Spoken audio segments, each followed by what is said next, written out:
Hello everybody, Card Dreamer here, and I'm coming at you on behalf of D-Class and all things D-Class related. And today I'm bringing you another video in our Ninja Turtle month. This one is going to be a retro look at Teenage Mutant Ninja Turtles Tournament Fighters. And we're looking at not just one, not just two, but all three versions of this game. We are going to take a look at what is same, what is different, and we'll even take a little bit of look at where some of these characters have come from between all three. This is going to be very exciting. I have fond memories of at least the Super Nintendo version. I can't wait. This is going to be our final video before the Injustice 2 DLC releases with starring the Ninja Turtles. So without further ado, let us get into this and enjoy some retro Ninja Turtle action.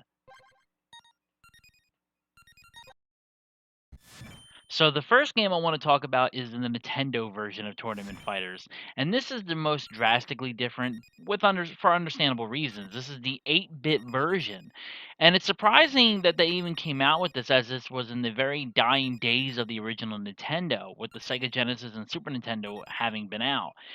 And I got to give them props because I also believe it's the only version of this type of 2D fighter on the original Nintendo. So they had their work cut out for them to do this. So, aside from the graphical differences, which is going to be obvious, I want to talk about the character roster because that's also different between the games. Now, as you can see, you have your basics, and it's not a bad selection for an 8-bit title.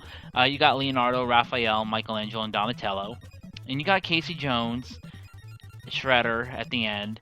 But I want to take note of the character between Casey and Shredder, and his name is Hothead. Now, his first appearance was in issue 20 of the Archie Ninja Turtle comics, and in there he was just called Warrior Dragon. He was a firefighter possessed by the spirit of the dragon in Chinatown, and it's really cool that they went ahead and pulled from this character.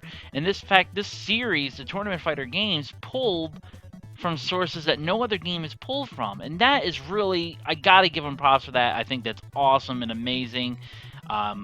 As you see, I put the comic cover and his comic image on there, and it's just really cool. Now, his art style did go through some changes in the series. What you see on the cover is not his final appearance. In fact, what he is in the game actually is.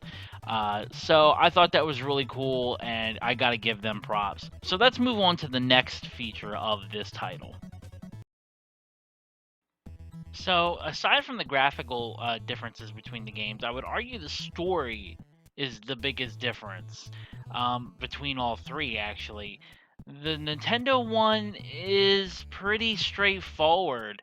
I'm actually undecided on how I feel about it. On one hand, I like it because it seems simple. Generally, the story is, as you can see, present day, Shredder issues a challenge in the streets to fight. Boom, done. No kidnapping, no special plots, nothing. And I can get that to a degree, depending on how you want to look at all the times he's defeated. It's like, okay, enough with the plans, let's just get to it and do this.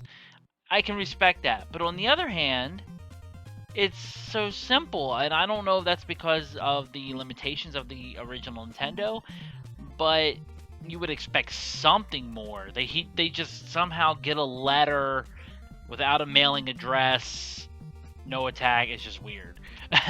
But and then obviously after the story intro, you get the characters that are heroes. But what I think is interesting is when you click story, as you can see, the only 4 people selectable are the Turtles. Casey Jones and Hothead are not available.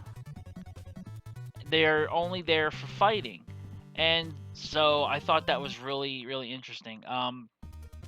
So as you can see, this is the fighting. Moving on to gameplay, and it's simple. There's nothing complex to it. The sprites are well animated for 8-bit. You got throws, you've got the kicks, punches, and you even have a little bit of special attacks, which I'm actually surprised they got them in there. And while it can be a little clunky to do this once you're used to the 16-bit era of fighting games, once you get used to it, there is a little bit of comfortability with it. And it seems like the only time you get projectiles, though, in this version is when you get that orb that randomly appears. And I'm not sure how I feel about that. Now, there's an audience chant or roar, scream, whatever that sound effect's supposed to be. How there's an audience watching this in the sewers, I don't know, but we don't worry about it. I like the backgrounds. I think it's neat that the animation moves on a couple of different planes to make it look three-dimensional. So, and it's pretty straightforward, follows the basic concepts of, 2 out of 3 rounds, time limit, but that's it. It's not a complex game. Insofar as its presentation, it just takes a little getting used to playing a fighting game on the Nintendo. But the Turtles play exactly the same, just about, which I thought was a little disappointing, except for their each one has its own one special attack. Otherwise, it's exactly the same. And that's it. You beat Shredder, and that's the end of the game. The story is short, sweet, and to the point.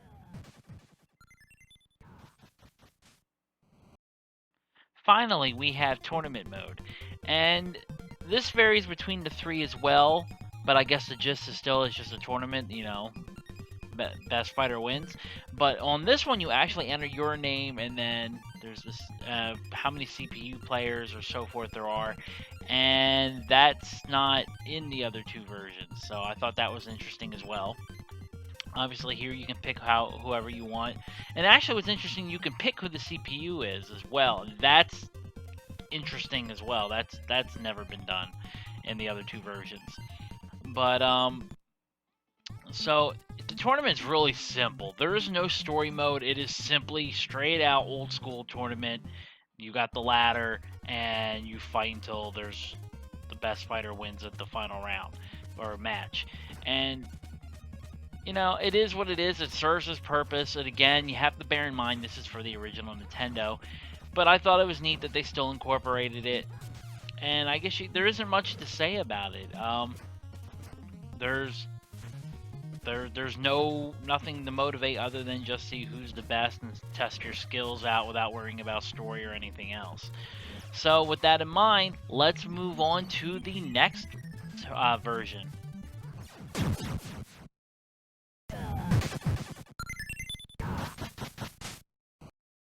So here we have the SEGA Genesis version, and I have to say I was really surprised by this. Aside from the original Nintendo version, which would be obviously graphically different, this one is very much different from the Super Nintendo counterpart as well, even though they're both 16-bit. In fact, only the title and the fact that they're 16-bit and fighting games those are the only 3 things they actually have in common. This threw me off, and I'm not saying that's good or bad, it just was not what I expected. I thought they'd be very similar to compete. But they're not. In fact, they went a totally different route and gave you a whole different list of things to make you choose between the 2 versions. So, with that being said, I want us to take a look at the different elements. We're going to take a look at the story. We're going to take a look at tournament. We're going to take a look at the character roster and all that. So with that being said, let's jump into the story mode roster first and see what we have. So this is the character select screen. I really like the fact that it's a group shot. That really makes it fun and stand out. And as you can see right off the bat, the art style is very different. It's definitely not like the Super Nintendo, and even the original Nintendo version was very lighthearted. This has a nitty-gritty kind of comic book feel, and I really like that. So obviously you have the 4 turtles, but here's a character I really want to discuss. His name is Ray Fillet. He originally appeared in Teenage Mutant Ninja Turtle Adventures for Archie Comics #5, and he went on to be one of the members of the Mighty Mutanimals, which was a spin-off comic. He was a hero, and it was really cool that they pulled from him. Pulled from that. I was really surprised. In fact, I haven't seen him appear in anything else until more recent times. with the exception of his toy figures. So that was really cool. I definitely give him props. And this is more or less what he looks like in the comics, just a little more, I guess, buffed up or mean looking to fit in with the rest of the art style for the game. But that is his appearance as you saw on screen. And then the next character is April O'Neil. And then she looks very similar to another character in the Super Nintendo version, which we'll get into when we come to that game. But her name, from what I understand, probably wasn't supposed to be April at first. From what I've been able to find, and which I thought was very interesting, is the character's name was supposed to be Mitsu. Kind of to tie in with the third live action film, but because that film was kind of critically panned and didn't do too well, they changed it to kind of disassociate. And now we have Sisyphus, and I'm not sure I'm even saying that right, but what's really cool about him is that he's an all original character for this game. So that's really cool. I'm really happy with that. And it's really the character selection screen is really neat. The graphics really kind of have a 3D look to them as far as this character select goes. I definitely give it props for that. So with that being said, let's move on to the story. So the story here is pretty succinct. You got Master Splinter here meditating when he is interrupted by what is revealed to be evil clones of the Ninja Turtles. How or why these guys came about or why it took so long, we'll never know, but it finally happened. And meanwhile, the Turtles are watching television shows of themselves, which, hey, cool. When the TV, like most Turtle games, seems to be used as a communication device by Shredder or Krang. I actually think it's neat that it's used by Krang instead of Shredder this time. It actually is mostly Shredder. I do love the art style to the cinematics. I thought this was really cool and different from what you saw in the Nintendo Turtle games. And so you're going to see here that character roster is revealed, and that's it. It's a pretty short story. Go rescue Master Splinter, and their turtle jet can reach Dimension X. Don't ask how. So here we have tournament mode, and as you can see, it's the same character roster as from the story mode. And there really isn't, again, too much to say about the tournament mode. You pick your character, you pick the settings you want, and then you get to pick your stage, which is more than I can say for the NES version. And a little Easter egg there with Mirage Planet. But that's really it. And the tournament mode is not really a tournament, more so than it is a survival mode. There are 88 enemies to fight through, and it's ridiculous, honestly. I mean, if you can do it, power to you. I do have to give Genesis players this, that Genesis seems to get the harder games. And I don't get it, but I mean, it's not that it's bad, it's not that it's boring, don't get me wrong, but that's some hardcore work to me, and I don't know why they call it tournament mode rather than survival mode, but that's really all it is. So with having said that, we're going to move on to the final part of this game, and that is we'll discuss the gameplay. Finally, we are on to the gameplay part of the Genesis version, and like everything else is definitely different from the other two versions. What I found most frustrating, though, is that the difficulty curve, even on the easiest difficulty, was very hard. And part of that could be from the fact that I'm not used to the SEGA Genesis. But I found the only way I was going to win, and even then it was very hard to even pull off or do, was that I had to spam specials. And that took kind of some of the fun out of it for me, to be honest. And even then, they weren't intuitive to pull off. There were concepts that I liked, though. However, there are stage transitions, which unfortunately I don't know how to do or what stages have them, so I don't have a clip of that. But there are taunts in the game, which I think give temporary stat boosts, but I don't know exactly what they are either. So I'm very unfamiliar with this version. I really just played it to do a retro look, and while I had fun with doing this and taking a look at it, I was just disappointed with, again, how difficult it was to learn or do anything with, but they're again concepts I liked. I thought it interesting whenever you fought a good guy, their name was changed to Clone, and then whatever the good guy's name was. For instance, as you see, it says Clone Ray. Um, you fight Clone Mike or Clone Raph or Clone Leo. So that was kind of neat.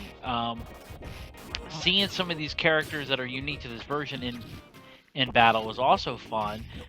In story mode, you can fight a Triceraton, which is cool, and pulled from the Mirage comics, and they don't get very much love in the video games either, and that's sad. Again, I love the graphics, very nitty gritty, very Mirage comic book style. Sometimes it's a little weird, like for instance, that pose right there for Raph is the head just seems wonky to me. I don't know how to explain it, but those are the concepts I like.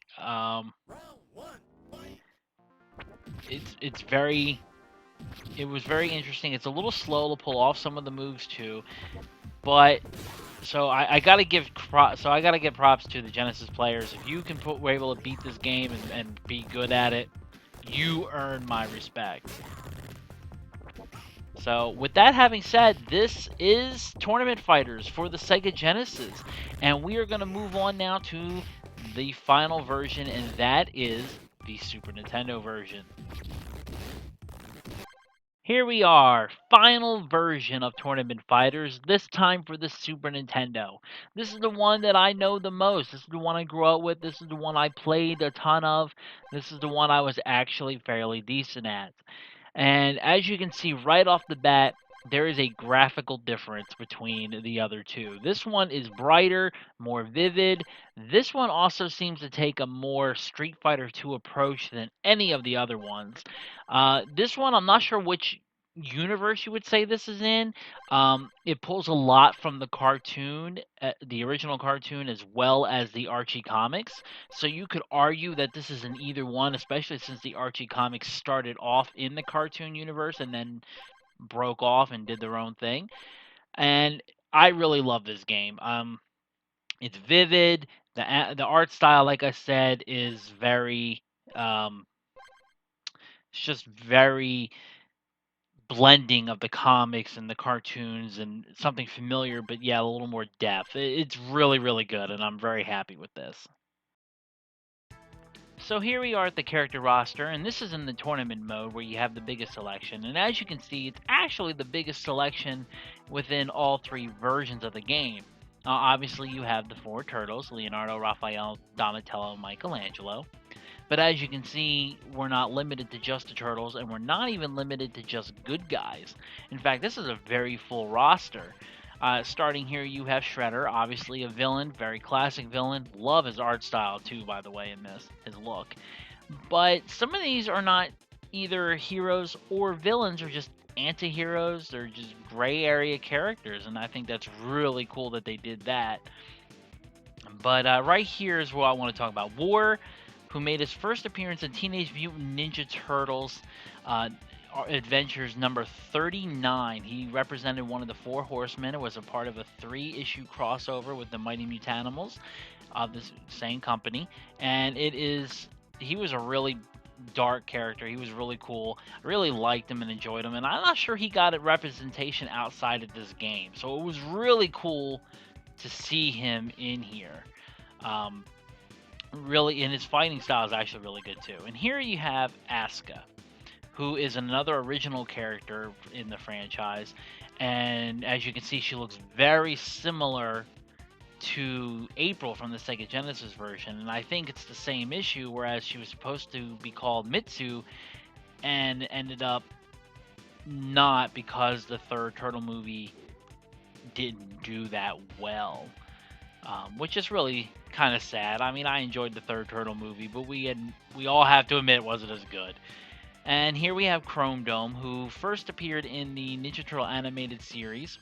Different color scheme, though. And he actually did get his own turtle figure as well. In the cartoon, obviously, he was defeated once they found a weak point, but he was created by Shredder to be almost invincible. Now, Wingnut, He is a very unique character in his origin. Wingnut first made his appearance in a Rouston Purina mini comic number 2, actually, who Purina, as we all know, makes pet food. Rouston, I think, also made the Ninja Turtle cereal. I could be wrong. Not sure which exactly he appeared in on that front, but he eventually did make his way into the Ninja Turtle Adventures of Archie Comics. I think he also made an appearance in the animated cartoon. And then we have Armageddon. Oh, Armageddon is a very dark character, and I love him. Armageddon actually made his first appearance in Mighty Mutanimals number 7 and led into a story arc dealing with the future version of the Turtles, and is actually responsible for taking out future Raphael's one eye. He's a strong villain. He's dark. There's some mystery around him. He mentions he fought Ray Fillet at one point, but in Murdude, but that was in a future that we don't get to see.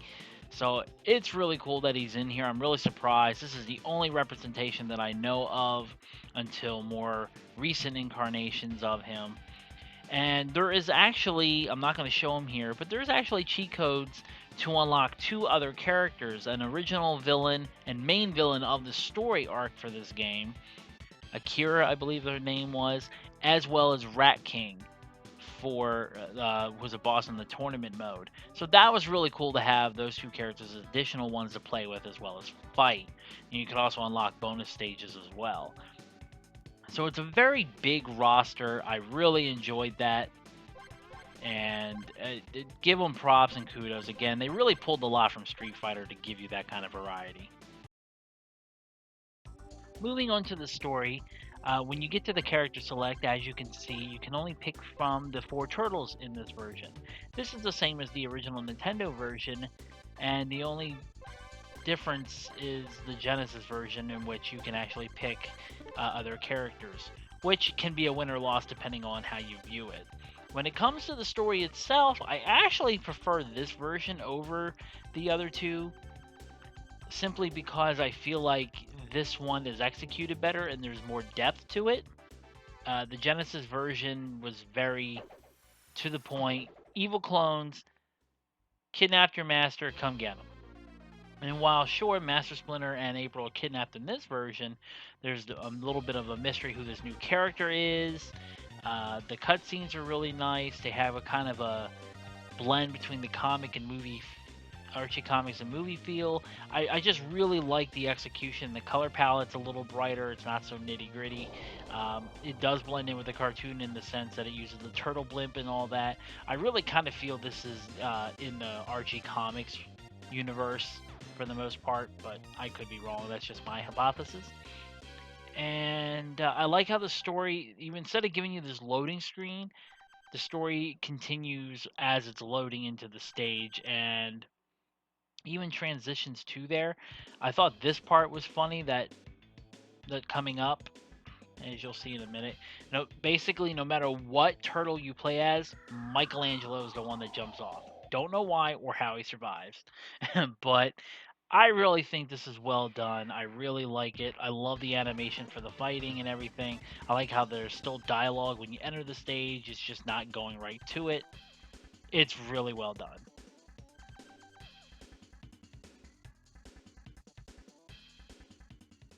Round 1. Fight! Moving on to the final part, gameplay and execution. As you can see, this one is vastly different. The first thing you saw was the stage select, very Street Fighter 2 reminiscent, where it's random and there's a lot of stages to fight on.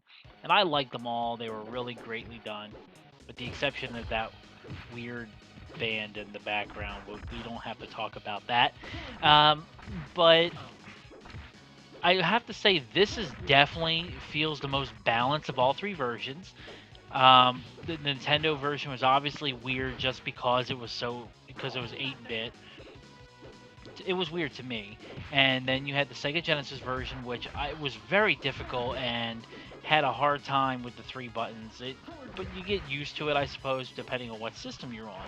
This one feels very much like Street Fighter, or at least it's the closest of the three games to it. You have your heavies, and your light attacks, and you got your health. The mutagen bar is actually a special attack, which is not available in story mode, only tournament. But once it's full, you can pull that off, and each character has a unique one. And interesting enough, I think this was done before Street Fighter actually started doing it. So there's a fun little trivia fact. And the art style and the animation, I think, is very fluid. The winning and losing poses, even character voices and the announcer is all much better than the other versions. I just really love this version. I know I've been saying it over and over, but I mean, it's all right there. And of course, I could be wearing nostalgia glasses. By all means, leave your comments down below. Let me know what version of the game you like. But I really like the banners, like the character banners by each body's name. The fact that it's money for the tournament, I felt it just feels really balanced. It looks fluid, and I remember days on end just pausing it to draw this. So, with that having been said, we can just take a look at a special attack right here, just so you can see what they are. And that's also unique to this game, I believe, or this version of the game. I don't remember the Genesis or the Nintendo having that. So I thought that was really cool. And there you have it, ladies and gentlemen. Teenage Mutant Ninja Turtles Tournament Fighters. For the original Nintendo, the Super Nintendo, and the SEGA Genesis. Each one has its charms, each one has its downsides, but I think we can honestly say it's a lot of fun no matter what version. Now, I'm kind of curious, what version is everybody's favorite? What did you like? What did you grow up playing? Who's your favorite character between all three? Is there one version you would never play? Leave your comments down below. Don't forget to like and subscribe. And until next time, I'm Card Dreamer, that other hero, on behalf of all that is D-Class.